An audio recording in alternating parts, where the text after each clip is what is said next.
అందరూ ఎలా ఉన్నారు? బాగున్నారా? నేను బాగున్నానండి.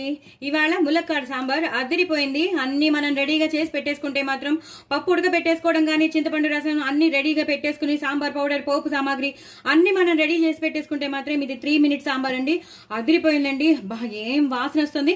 నేను సాంబార్ పౌడర్ మీకు నేను షేర్ చేశాను. ఆ సాంబార్ పౌడర్ వేసుకుని చేసుకోండి. టమాటోలు వేసాను, ఎక్కువ వెల్లిపాయలు వేసి ములక్కాడలు వేసి చేశాను. అదిరిపోయిందండి. లాస్ట్ లో మాత్రం కరివేపాకు, కొత్తిమీరతో గార్నిష్ చేసుకుని తినండి.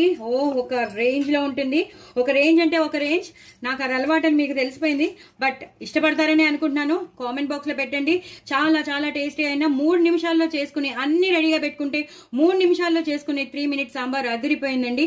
ఇడ్లీలోకి బాగుంటుంది, దోశలోకి బాగుంటుంది, ఉప్మాలోకి బాగుంటుంది. అలాగే వేడివేడి అన్నంలో చక్కగా అప్పుడాలు నంచుకుని, వడియాలు నంచుకుని తింటే ఒక రేంజ్ లో ఉంటుంది. పిల్లలు పెద్దలు అందరూ ఇష్టపడతారు. ఇంకా మళ్ళీ వదిలిపెట్టరు. మళ్ళీ ఇదే చేసుకుంటారు. నా ఛానల్ మాత్రం సబ్స్క్రైబ్ చేసుకోవడం అస్సలు మర్చిపోద్దండి. Very very tasty 3 minutes sambar. Bye అండి.